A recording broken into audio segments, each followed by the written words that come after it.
DYFI നേതാവായിരുന്ന P ബിജുവിന്റെ ഓർമ്മ മന്ദിരം പാതി വഴിയിൽ തറക്കല്ലിട്ട് 5 വർഷമായിട്ടും നിർമ്മാണം പൂർത്തിയായില്ല. നേതൃത്വത്തിന്റെ നടപടിയിൽ അണികൾ കടുത്ത അമർഷത്തിലാണ്. SFI മുൻ സംസ്ഥാന സെക്രട്ടറി, ഡിവൈഎഫ്ഐ സംസ്ഥാന ട്രഷറർ എന്നീ സ്ഥാനങ്ങളിൽ പ്രവർത്തിച്ചയാളാണ് ബിജു.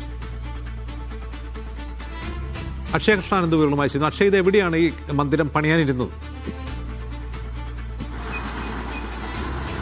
തിരുവനന്തപുരം മെഡിക്കൽ കോളേജിന് സമീപത്തുള്ള രാജീവ് ഗാന്ധി നഗർ എന്ന് പറയുന്ന ഒരു സ്ഥലത്താണ് 8 സെന്റ് ഭൂമി പി ബിജുവിന്റെ ഓർമ്മ മന്ദിരം പണിയാൻ വേണ്ടി ഡിവൈഎഫ്ഐ നേതൃത്വം എല്ലാം തന്നെ ഏറ്റെടുത്തിട്ടുണ്ടായിരുന്നത്. എന്നാൽ 2020-ലാണ് പി ബിജു മരിച്ചത്. നമുക്കറിയാം, മികച്ച സംഘടനാ പാഠവുമുള്ള ഒരു നേതാവായിരുന്നു പി ബിജു. മാത്രമല്ല, അണികൾക്കെല്ലാം തന്നെ അത്രയേറെ പ്രിയപ്പെട്ട ഒരാളായിരുന്നു പി ബിജു. SFI മുൻ സംസ്ഥാന സെക്രട്ടറി ആയിരുന്നു. SFIയിൽ പ്രവർത്തിക്കുന്ന കാലത്തെല്ലാം തന്നെ സമരങ്ങളുടെ മുന്നിലെല്ലാം തന്നെ നമ്മൾ കണ്ടിട്ടുള്ള ഒരു നേതാവാണ് പി ബിജു.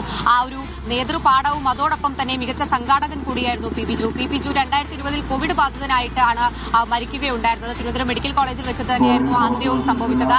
അതിനുശേഷമാണ് 2021-ൽ, അതായത് ഒരു വർഷം കഴിഞ്ഞപ്പോഴാണ് അന്ന് സംസ്ഥാന സെക്രട്ടറി ആയിരുന്ന കോടിയേരി ബാലകൃഷ്ണൻ ഇവിടെ തറക്കല്ലിട്ടത്. അതായത് തിരുവനന്തപുരം മെഡിക്കൽ കോളേജിന് സമീപത്തുള്ള ഡിവൈഎഫ്ഐ ഏറ്റെടുത്ത ഭൂമിയിൽ തറക്കല്ലിട്ടത്. എന്നാൽ ഇന്നിപ്പോൾ അത് ഏറെ വർഷം പിന്നിട്ടിട്ടും, അതായത് 5 വർഷം കഴിഞ്ഞിട്ടും ഇതുവരെയും അതുമായി ബന്ധപ്പെട്ടിട്ടുള്ള പണികളെല്ലാം തന്നെ പൂർത്തിയായിട്ടില്ല എന്നുള്ളത് തികച്ചും ആ നേതാവിനോട് കാണിക്കുന്ന ഒരു അനീതി തന്നെയാണെന്ന് പറയാതെ വയ്യ അജിംസ. അതായത് നമ്മളിപ്പോൾ കുറച്ചു മുൻപ് അവിടെ പോയി നോക്കിയിട്ടുണ്ടായിരുന്നു എന്താണ് ആ കെട്ടിടത്തിന്റെ അവസ്ഥ എന്ന് അറിയാൻ വേണ്ടിയിട്ട്. അവിടെ പോയപ്പോൾ 6 നിലയുള്ള ആ കെട്ടിടം 3 നില മാത്രം പണിത് അതിന്റെ മുകളിലൊരു റൂഫ് ടോപ്പ് മാത്രം പണിതിട്ടിരിക്കുകയാണ്. കാരണം ആ പണികളൊന്നും തന്നെ പൂർത്തിയായി കഴിഞ്ഞിട്ടില്ല. വാതിലുകളോ ജനലുകളോ താഴത്തെ 2-3 നിലകൾ പോലും കൃത്യമായി പൂർണ്ണമായിട്ടുള്ള രീതിയിൽ പണി കഴിപ്പിച്ചിട്ടില്ല. എന്തായാലും പി ബിജുവിനോട് ഈ നേതാക്കൾ കാണിക്കുന്ന, അതായത് നേതൃത്വം കാണിക്കുന്ന ആ ഒരു അവഗണനയോട് അണികൾക്ക് കടുത്ത അമർഷമുണ്ട്. ഇന്നിപ്പോൾ ഡിവൈഎഫ്ഐയുടെ ജില്ലാ സമ്മേളനം, അതായത് തിരുവനന്തപുരം ജില്ലാ സമ്മേളനം ഇന്നിപ്പോൾ ആരംഭിക്കുകയാണ്.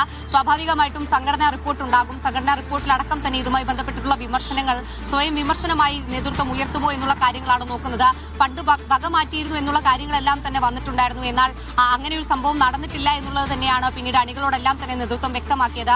എന്തായാലും പ്രിയ നേതാവിനോടുള്ള ഈ ഒരു കടുത്ത അവഗണനയിൽ അണികൾക്ക് വലിയ വിമർശനമായിരിക്കും ഇന്നത്തെ ഈ ഒരു ജില്ലാ സമ്മേളനത്തിൽ ഉയരുക എന്നുള്ളതിൽ നമുക്ക് യാതൊരു തർക്കവുമില്ല.